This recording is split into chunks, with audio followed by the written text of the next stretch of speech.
Okay. All right, so welcome everybody to this remote interview. My name is Lisette, and I'm interviewing people and companies doing great things remotely. And today on the line, all the way from Washington, D.C., I have Adam Riggs. And Adam, you're the CEO and founder of Frameable Spaces. You're building products to help the digital collaboration experience in Microsoft Teams. We're going to talk about all of that, what you guys are doing in just a moment. But I want to start with the first question, which is, what does your virtual office look like? And what do you need to get your work done? Great. Thank you, Lizette, for having me today. So our company, not surprisingly after that intro, we deploy Microsoft Teams and Outlook, and we deploy our own suite of upgrades to the Microsoft Teams and Outlook out-of-the-box experience to enhance our ability to work together every day. So we are about 30 people, including you know people on the payroll and consultants, et cetera. But we have like roughly 25 to 30 people who work closely together over the course of a week, over the course of most days, and we rely on Microsoft Teams for text chat, for video internally, for video calls. Um, we use Microsoft Outlook and Teams for calendar and for email. So all four of what I would call are like the four corners of the digital communications infrastructure that's so important these days. We get them all from Microsoft. All right. And then when you're, but like your physical workspace, what does your actual, let's call like, where do you actually do your work? Do you have a home studio? Do you go into an office? How do you actually work?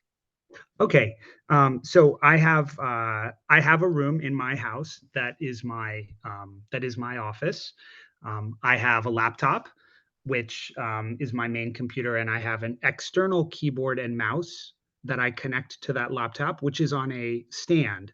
So I don't use the trackpad or keyboard of the laptop, and that allows me to place it a little higher and a little further away than would be comfortable if I was doing so. So I connect my external keyboard and my external mouse to the laptop. I use it as a processor and as a small and primary screen. And then I have a larger secondary screen that's just off to the left. All right. And your team, is it fully distributed? Do you have any office at all? That's right. We are fully distributed. We do not have an office. All right. And now I got to ask, so in terms of Frameable, why Microsoft Teams? Why focus on Microsoft Teams? Yeah, great question. So we built a version of um, the short version of the of the long story is that we built a version of the software that we currently build and sell. We built a standalone version that had nothing to do with Microsoft Teams or Zoom or Google or Slack or anything. And there were many things about that virtual office. We very fair to call it a virtual office product that were delightful. Then customers, potential customers, and actual customers, really made it clear that we needed to do some integrations. We developed an integration for Slack. We developed an integration for Google Calendar, but they were very lightweight integrations. They were not. I wouldn't call them a deep integration with any of those providers. And what we learned the hard way over time was that the integrations were critically important for adoption. We could not ask our potential customers to walk away from their current provider for video calls or their current provider for text chat just because we had a lovely native system for video calls or text chat built into our product. So we paused and reflected and did a survey of um, the core infrastructure providers that are out there right now, the ones that I've mentioned: WebEx, Zoom, and Teams for video, uh, Teams and Slack for chat, uh, Google and Microsoft for calendar, et cetera. So in each of the categories, there are a handful of dominant players. And when we looked at the categories and we looked at the experience that we wanted to build and provide, it was actually a pretty easy decision to start with Microsoft. Yeah, indeed. And so, what does Frameable exactly do above Microsoft? I mean, I can see why you chose Microsoft because many companies are using Teams, right? Especially the bigger companies, they need more security. There's lots of reasons to do that. But what does your product do on top of what does Microsoft Teams not do that you do? I should ask. Yeah, great question. So we have a family of complementary, interoperable, but distinct upgrades that are available through the App Store uh, that allow people to modify and we believe improve the out of the box experience that they get from Microsoft Teams in some specific ways. So not all of these upgrades or apps are going to be interesting for everyone. It's not all of them are not for everyone, but they each choose a part of the out of the box experience that you get with Microsoft Teams when you're just the initial customer, and improves it, in our opinion, improves it or adapts it, modifies it, and opens some doors that were previously closed in terms of the user experience. So I'll give you one example to start off. So it's the easiest to understand example. Um, in Microsoft Teams video calls, you may know, but all of us who use Microsoft every day definitely know that only one person can share their screen at a time. So that is perfectly fine for people who are giving presentations, right? If only one person is presenting, if only one person has the floor and they are presenting or conveying information in a one to many sort of format, it doesn't matter if the many is 5 people or 50 people or 500 people. Only one person is sharing the content, only one person is delivering the message, and one screen is perfectly fine. And that seems to be how Microsoft Teams evolved their product, with that use case in mind. And the reality is that there are many kinds of, and I don't necessarily think we should call them meetings. I mean, they are groups of people working together. Meetings can have a different and specific meaning for people. So sometimes we call them pairing sessions or working sessions. There are many names you could give to a collection of humans that are trying to do something together. And if it's not a one to many presentation type format, the reality is that people want to be in a kind of a receive mode and also a produce mode and a note taking mode. And they want to be doing these things in a very fluid way. And it's very awkward using software that only allows one person to share their screen at a time to have a meeting like that, because the people in the meeting have to interrupt themselves and one another very frequently to ask permission and give a courtesy heads up that they would like to share their screen. So Yeah. one of our apps, which is called Multi-Share, we make it possible for multiple people to share their screen at one time in a Microsoft Teams call. And that's one of a diverse set of products that you have that sit on top of Microsoft Teams. That's just one Correct. example. Is that correct? That's Okay. that's the easiest to understand example, because it doesn't matter what industry you're in, and it doesn't matter, most of the variables that you might think would matter just fall away, because we have all been in meetings where one person's talking and that's fine, but we also spend a lot of time in meetings where many people are making contributions, and many people, it's a cross-functional team of experts who are sort of listening and talking and producing and taking notes and doing all these things at once. And um, the reality is that if we were together, physically together, we could just sit next to one another. We could just ask someone, "Hey, look over my shoulder, look at my screen for a minute," or stand up and use the whiteboard. So there are ways around it when you're physically together.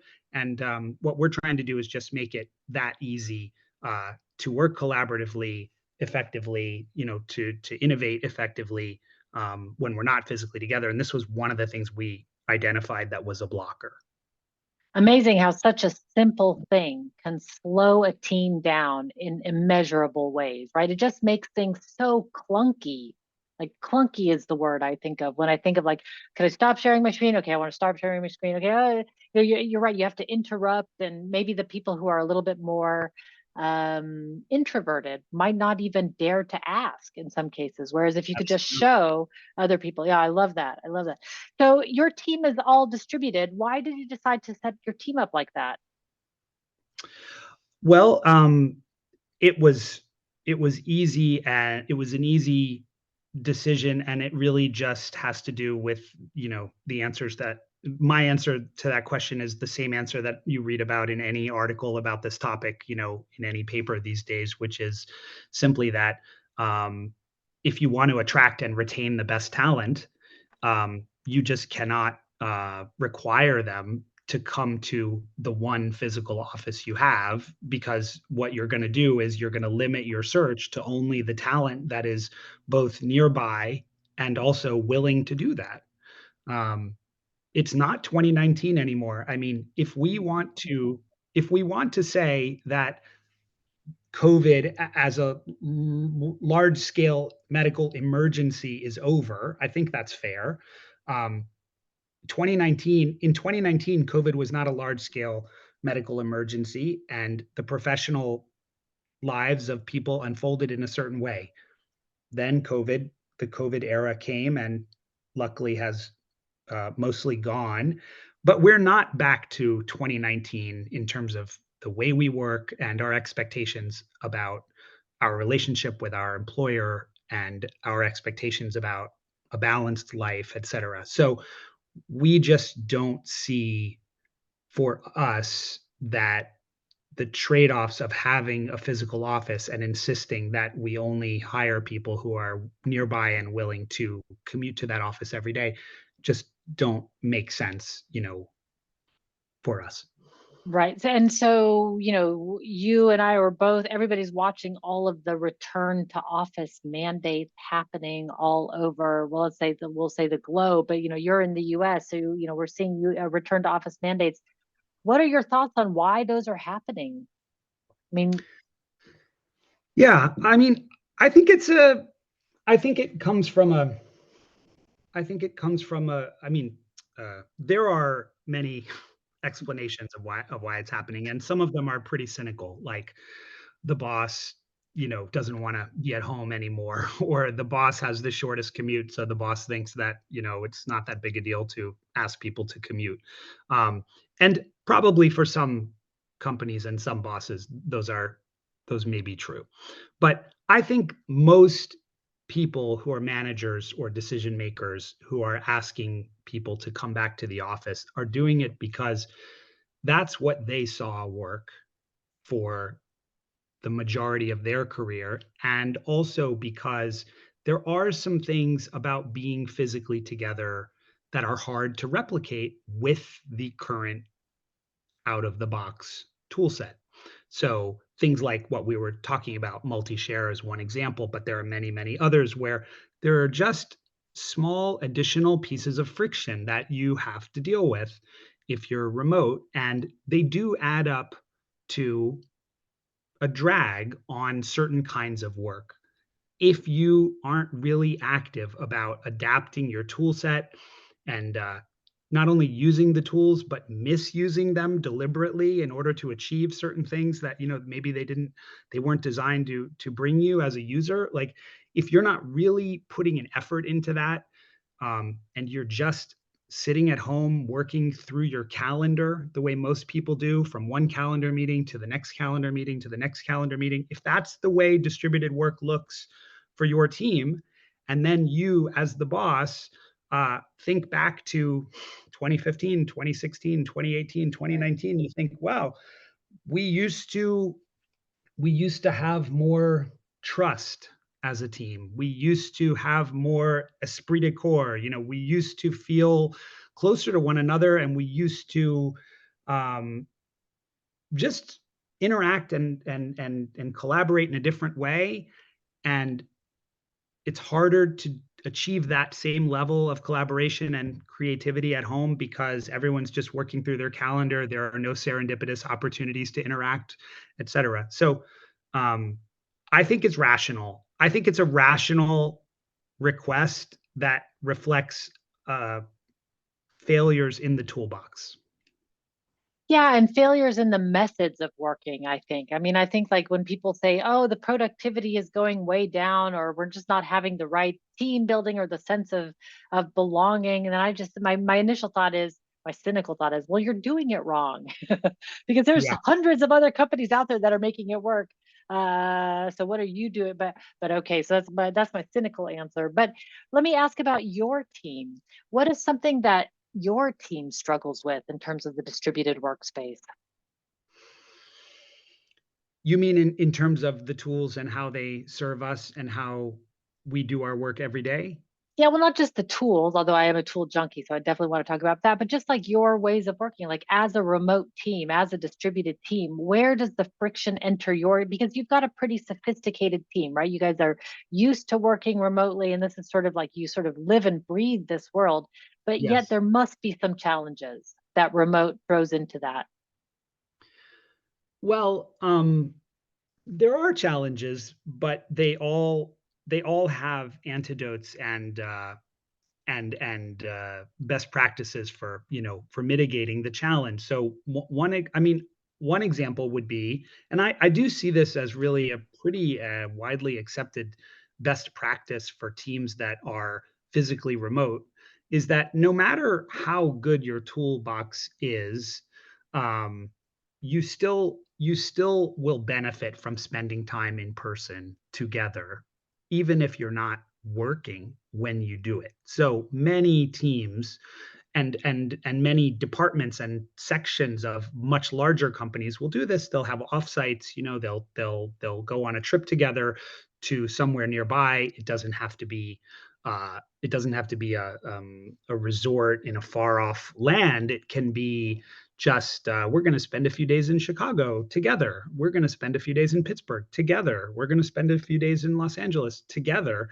And when they do come together for those kinds of offsites or conferences or whatever they are called, it's not to sit in a room doing work all day together. It's to do a variety of activities which help establish the relationships between these people, so that when they do go back to their desk, and they are physically remote once again, or physically distributed from one another once again, they have something to draw on, because Yeah. humans are social. We are naturally social, and we do need that. So we can be effective, if we bend the tools and if we have the right tools, but we still need to have a connection or relationship with the people that we're working with to get the best work possible. And so offsites and things like that are one of the things we do to answer your question. We try to get together, but also, like, every other person I talk to who these days who think about this and who are thoughtful about this, they also do the same thing. Whether they're big companies or small companies, whether they're hybrid or fully remote companies, or I mean, they everybody seems to be doing this, and I think this addresses one of the very large, challenges of being physically distributed most of the time. Yeah, indeed. Like being a remote team doesn't mean remote all the time. It means, right, like for the most part, we do our work wherever we live and happen to be working that day. And I do like offsites as well. How often do you do yours? So we do ours twice a year is kind of the current rhythm. Um, we are pretty distributed around the United States, with a sort of a center of gravity east of the Mississippi, but certainly have a lot of wonderful team members that are west of the Mississippi, and so someone's always on the longer plane ride. But we found twice a year. I mean, I would say we could even do it more, but we'll see. As we grow, it might be that different teams do it on their own. But at the moment, it's twice a year for the whole company, Hmm. and that's well for us. Hmm. And I'd like to understand, besides Microsoft Teams, what other tool set do you all use to manage and work together? Hmm. So, well, Microsoft Teams and Outlook provide the four corners, what we think about as the four corners of the digital infrastructure platform, like I mentioned before: video, text chat, calendars, and email. So those are the tools that our whole company uses no matter what kind of team member they are. So the designers use all of those, and so do the engineers, and so do the marketing professionals, and everyone uses all four of those. Then we have more specialized tools that not everybody uses. For example, Figma is a piece of design software that our designers use and our front end developers use. Um, and there are collaborative features built in. Some of the tools have video built in, but for the most part, what we do is we have Teams calls where people's own video may or may not be turned on, but we're sharing screens quite a bit. Um, Mhm. and that's how I would say that's the core and majority of the interactions that are synchronous. And does everyone sort of get to decide besides the core of, and of course you'll be, since your product lies on top of Microsoft Teams, you want to have that core product, but does everybody get to decide on their own what tools to use outside of that core? Um, I mean, I wouldn't say people just decide unilaterally, but I would say there's a fair amount of flexibility. I mean, as a software company that tries to sell software, I mean, we're very tuned into the procurement processes of, a team member finds a cool tool that meets a need for them. What do they do? Are they able to try it on their own? And then if they can try it on their own, is it a fully functional version? And what is the procurement process? So I mean, we go through that as a customer, and we have sales. We have CRM software, for example, that we have maybe somewhere between 5 and 10 licenses for, and then we have design software, like I was just mentioning, where we have between 5 and 10 licenses, and those are not the same people. So I would say there probably aren't many tools that only one person is using by themselves. Hmm. uh, Probably it goes along the lines of what I described, where somebody has a need, they find a solution, they share it with the people at the company who are closest to them in their work, and then if it looks like it makes sense to add it to our toolbox, then we'll go ahead and do that. Right, right, right. So sort of in a single people experimenting on their own and saying like, "Hey, I think this would be good," bringing it back to the team, and then the team would, if Yeah, they like it, adopt it then. I, In I will one of say. your, oh, go I ahead. just say one more thing that is related, which is, so for example, in the distributed work era and in the COVID era, there are now a lot of software plugins that do things like support trivia interventions and sort of team building type things that lay inside the chat client you use, where maybe in a certain thread of your Slack environment or in a certain thread of your Microsoft Teams environment, people can get together to like play a chat game or something like that. We don't use any of those kinds, that kind of software, and our view is that, I mean, for us right now, um, we believe that those are fine for some teams, but that they're more important for teams that are overall working with uh, a toolbox that might be a little bit um, not quite as up to the task every day. And so that kind of intervention is great for people who experience a lot of friction every day in their normal tool set. But if you are trying hard to, and you have the ability to to use some of these more modern takes on making distributed work better, that we don't find that we need to employ tools like that. So I guess I'm just saying, like, our toolbox is pretty purposeful, and for our work we don't have a lot of things in that category.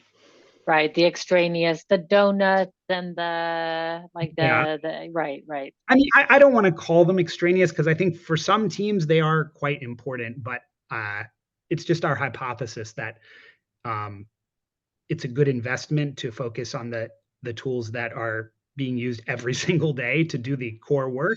And if the tools every day, if the everyday tools that are for the core work are configured correctly and modified correctly and thoughtfully, that there may not be as much of a need for that kind of for that category. Hmm. Hmm. Love it. In one of your Forbes articles, I read that you recommend a virtual office manager. And so I wanted to ask you a little bit about that thought. And also if you have that, I'm assuming you have that position within your company as well. Yeah, yes, we do. Um, Okay. I'd like to learn a little bit more about it because I find this is a new position and people haven't even really thought about it, but it makes sense, right? In the past, we had office managers to sort of manage the logistics of the physical space, and now a virtual office manager seems to make sense. But I'd love to know, what do they do in your context, and how do you see that position? yeah, well, um, uh, the idea of a virtual office manager, I mean, it makes the most sense for a company that um, is trying to get comfortable with and also effectively transition to something new for them, which is more distributed work or possibly a fully distributed team.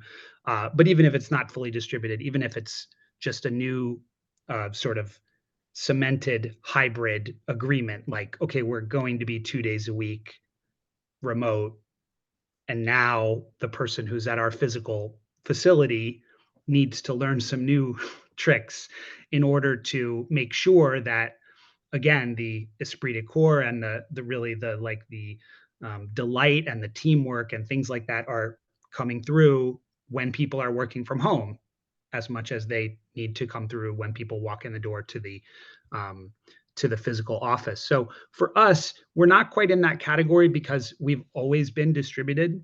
So when I said we have that position, uh, what I should have said was we don't have as much of a burden as some teams because it's not new to us. It's sort of built into our DNA. So we have several people who take on those responsibilities in a fluid way, and I'm one of them, of course. But other team leads also make an extra effort in certain categories at certain times to make sure that everyone's engaged and to work your own personal office setup into the conversation. We talk to each other about, what do you have on your desk right now? We ask people to take care and put thought into what they have in their workspace at home, because we know that it makes a difference to how productive people are. Do you have any desk art?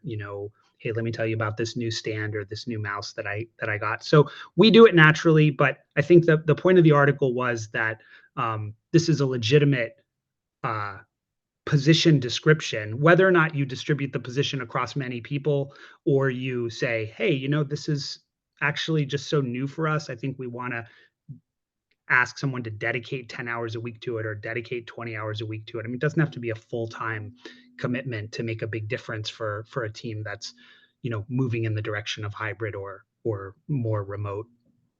Indeed, indeed. I've actually had that same experience myself. And the most virtual office manager positions that I see are either indeed spread across several people or they're part-time positions. But it's so nice just to have somebody there tending to the things that might slip through the cracks if nobody is assigned to look at them, like birthdays and anniversaries, and just making sure that everybody has what they need. I really love that idea of the position. So we're reaching the end of our time. I still have so many questions, but I'm going to limit it to the last two questions.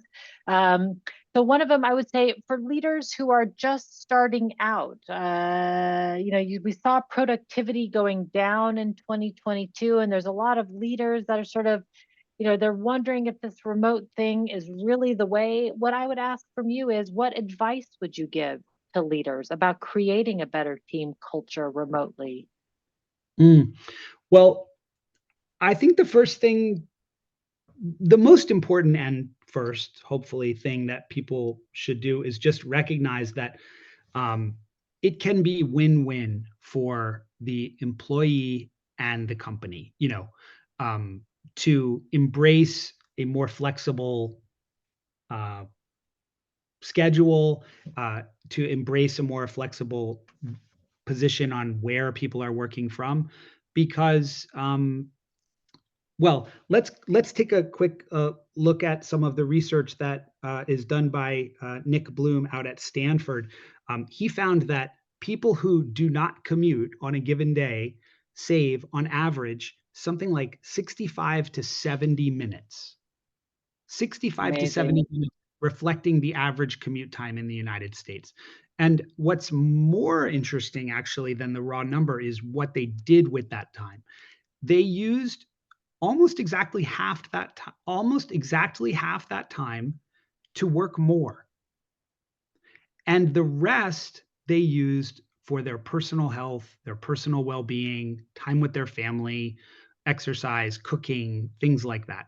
So I don't think that, um, I don't think that it's we as managers and leaders shouldn't be, trying to figure out ways to get people to work more in any kind of sneaky way or something. I mean, it's not uh, obvious that they should spend all that time, that they should spend half that time working more. But the point is that I think the point is that when people are rested, when they are relaxed, when they have more time to invest in their health and their family and their well-being, they do better work, and they don't mind working a little more because if they have a job they love and they're feeling good and they're feeling healthy, then it's a natural thing for them to, to do. So I think it's poetic that they're basically splitting the time on average between a little more time for their employer and also a little more time for themselves.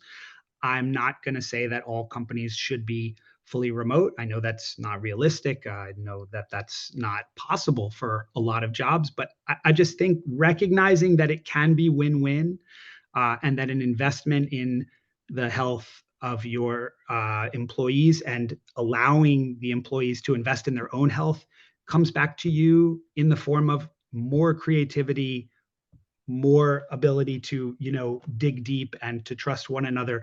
That that will end up improving your products and services. So if you look at it like, I have these sunk real estate costs and I just can't live with empty offices, so I have to get people to come back, then that's not really putting your products and services in front as your priority. You're putting something else in front as the priority. So if you put your products and services, the quality of your products and services in front as your priority, then it's easy to look at the data and see that a win-win is available. Not by asking people to, go fully remote necessarily, or letting them even, but just more flexibility, whatever that means for you.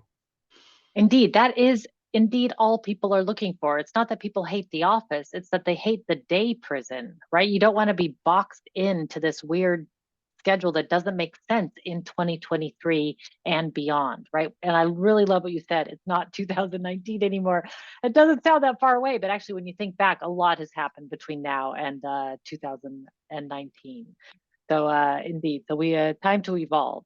All right, two more questions. The next one's a tangential question. I saw that you were a big lover of jazz, and so I just wanted to touch on, for advice out there for people who don't know anything about jazz, where would you advise them to start?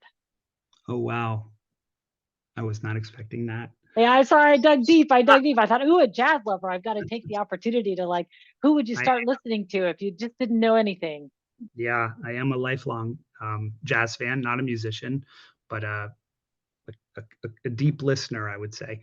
Um, well, jazz, the history of jazz is, there are many sort of eras of jazz music, and so a fun starting point would be like the big band jazz of the 20s and 30s. Um, Something that people would sort of recognize instantly as maybe archetypal jazz would be either that or the bebop era of the 50s. A lot of notes and smaller bands, usually just maybe four or five different instruments in the band. And, you could look at like early Miles Davis and John Coltrane, their careers in that period of time, and you could get a hold of some great bebop. Charlie Parker, of course. So I would say start with big band jazz, which is, like I said, 20s, 30s, 40s, or bebop jazz. And there's a lot of great jazz musicians out there right now, working very hard, and I'm sure that people could just look around and find some great live music. There's a there's a great radio station in New Orleans, and every day on the hour they list all the live music that is happening in that city, on this radio station. And at the end of the listing, they say, "Now get out there and hear some live local music." And I always like Awesome. that. Good I advice love for it. good advice for all of us, even if we're not lucky enough to be in New Orleans.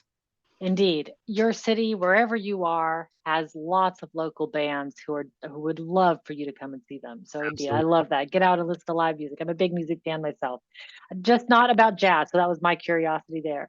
Excellent. Uh, my I'm sure what would happen if I started listening, I would find the most experimental thing out there and be like, what in the world? Like, I don't understand at all. So that's Yeah, why I didn't want other people to start there. Like, start with no, something listenable.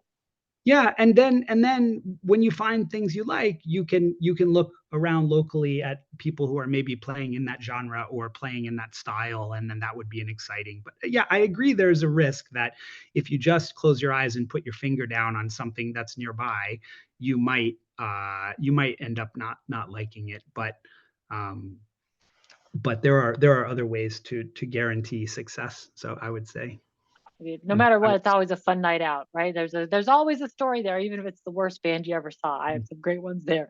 But okay, yeah. I digress. So as for the very last question out there, I wanted to just ask, where can people find you online if they want to learn more information? Where do you exist online?